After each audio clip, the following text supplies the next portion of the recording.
গাইবান্ধার সাদুল্লাপুরে নিষিদ্ধ সংগঠন ছাত্রলীগের নেতা আল মামুন হত্যা মামলায় নির্দোষ জামায়াতে ইসলামের নেতাকর্মীদের নাম অন্তর্ভুক্ত করায় প্রতিবাদে 17 ফেব্রুয়ারি সোমবার সকাল 11টায় জয়ন্তপুরস্থ উপজেলা জামায়াতে ইসলামীর অস্থায়ী কার্যালয়ে সংবাদ সম্মেলন অনুষ্ঠিত হয়েছে। উপজেলা জামায়াতে ইসলামের আমির মোহাম্মদ এরশাদুল হক ইমন এর সভাপতিত্বে আয়োজিত সংবাদ সম্মেলনে উপস্থিত ছিলেন জেলা জামায়াতের রাজনৈতিক সেক্রেটারি ও সাদুল্লাপুর পলাশবাড়ী আসনের জামায়াত মনোনীত সংসদ সদস্য পদপ্রার্থী অধ্যক্ষ মাওলানা নজরুল ইসলাম লেবু ও সাদুল্লাপুর উপজেলা জামায়াতের সাবেক আমির মাওলানা আব্দুর রউফ। এছাড়াও উপজেলা জামায়াতের সর্বস্তরের নেতৃবৃন্দ, বিভিন্ন প্রিন্ট ও ইলেকট্রনিক মিডিয়ার সাংবাদিকবৃন্দ এ সময় উপস্থিত ছিলেন। এ সময় সাদুল্লাপুর উপজেলা জামায়াতের সেক্রেটারি মোহাম্মদ সিরাজুল ইসলাম তার লিখিত বক্তব্যে গত 13 ফেব্রুয়ারি উপজেলার ধাপেরহাট ইউনিয়নের জামদানি মোড় এলাকায় নিষিদ্ধ সংগঠন ছাত্রলীগের নেতা আল মামুন হত্যায় তীব্র নিন্দা ও প্রতিবাদ জানান। সেই সঙ্গে এই হত্যায় 14 ফেব্রুয়ারি সাদুল্লাপুর থানায় একটি হত্যা মামলায় দায়ের করা হয়। উল্লেখ্য, এই হত্যার ঘটনায় জড়িত না থাকলেও দলীয় ভাবমূর্তি ক্ষুণ্ণ করার লক্ষ্যে নিরপরাধ বাংলাদেশ জামায়াতে ইসলামীর সাদুল্লাপুর উপজেলা শাখার যুব বিভাগের সেক্রেটারি গোলাম রব্বানী রতন, ধাপেরহাট ইউনিয়ন শাখার জামায়াতের সেক্রেটারি সুজন মিয়া, শ্রমিক কল্যাণের সভাপতি মোহাম্মদ রোস্তম সহ 16 জন নেতাকর্মীর নাম অন্তর্ভুক্ত করা হয়। এই হত্যার ঘটনায় কয়েকটি সিসি ফুটেজে ইতিমধ্যে সামাজিক যোগাযোগ মাধ্যমে ভাইরাল হয়েছে, যেখানে মুখ ঢাকা অবস্থায় লাঠিসোঁটা নিয়ে যেতে দেখা যায় বলে উল্লেখ করা হয়। এরপরেও ষড়যন্ত্রের অংশ হিসেবে বিভিন্ন পোস্টে শুধুমাত্র জামায়াতে ইসলামীর নেতাকর্মীদের নাম প্রকাশ করা হয়েছে, যা বাংলাদেশ জামায়াতে ইসলামীর ভাবমূর্তি নষ্ট করার হীন উদ্দেশ্য। এছাড়াও অন্যান্য দলের আসামি থাকলেও তাদের নামে পোস্টার ছাপানো হয়নি। প্রতিহিংসার বশবর্তী হয়ে জামায়াতে ইসলামীর নেতাকর্মীদেরকে জড়ানো হয়েছে বলে জানান তিনি। অনতিবিলম্বে সুষ্ঠু তদন্ত সাপেক্ষে এ ঘটনার অভিযোগ থেকে বাংলাদেশ জামায়াতে ইসলামের নিরপরাধ নেতাকর্মীদের মুক্তি দেওয়ার এবং প্রকৃত আসামিদেরকে গ্রেপ্তার করার দাবি জানান জামায়াত নেতারা। আসসালামু আলাইকুম রাহমাতুল্লাহ। নিষিদ্ধ সংগঠন ছাত্রলীগের ধাপেরহাট ইউনিয়ন শাখার সাবেক যুগ্ম সাধারণ সম্পাদক আব্দুল মামুন হত্যা মামলায় বাংলাদেশ জামায়াতে ইসলামী ধাপেরহাট ইউনিয়ন শাখার কয়েকজন নেতাকর্মীকে অভিযুক্ত করে মামলা দায়ের করার প্রতিবাদে বাংলাদেশ জামায়াতে ইসলামী সাদুল্লাপুর উপজেলা শাখার সংবাদ সম্মেলন। স্থান জামায়াতে ইসলামীর অস্থায়ী কার্যালয়, সাদুল্লাপুর গাইবান্ধা, তারিখ 17/2/2025। প্রিয় সাংবাদিক বৃন্দ, আসসালামু আলাইকুম।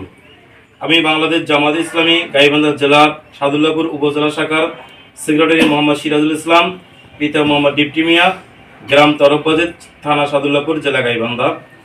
আপনাদের অবগতির জন্য উক্ত সংবাদ সম্মেলনে জানানো যাচ্ছে যে গত 13 ফেব্রুয়ারি সাদুল্লাপুর থানার ধাপেরহাট জামদানি মোড়ে নিষিদ্ধ সংগঠন ছাত্রলীগের সাবেক যুগ্ম সাধারণ সম্পাদক আব্দুল মামুন কতিপয় দুর্বৃত্তের হাতে নিহত হয়।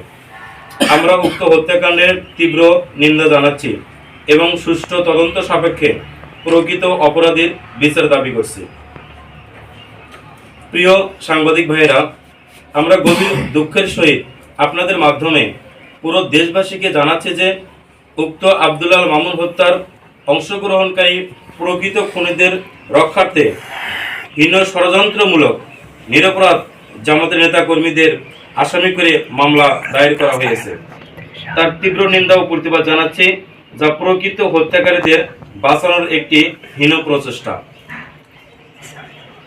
প্রিয় সাংবাদিক ভাইয়েরা, সাদুল্লাপুর থানায় গত 14 ফেব্রুয়ারি 27 জনকে আসামি করে একটি হত্যা মামলা দায়ের করা হয়েছে।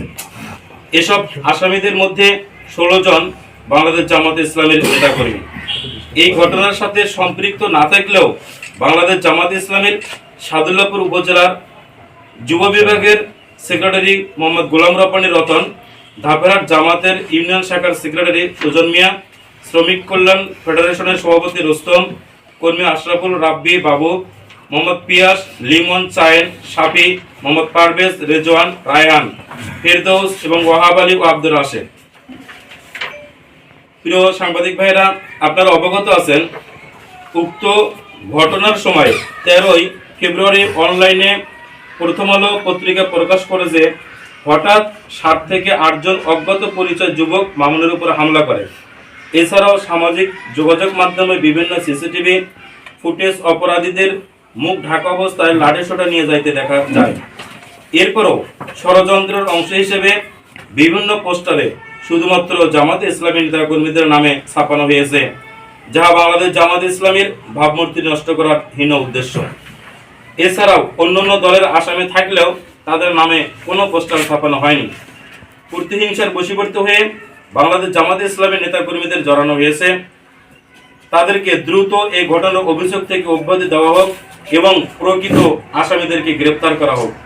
প্রিয় সাংবাদিক ভাইরা, বিষয়টি আপনাদের প্রিন্ট ও ইলেকট্রনিক্স মিডিয়ায় প্রকাশ করে সাহায্য কামনা করছি। সবাইকে সালাম ও ধন্যবাদ দিয়ে লিখিত বক্তব্য এখানে শেষ করছি। আসসালামু আলাইকুম ওয়া রাহমাতুল্লাহ।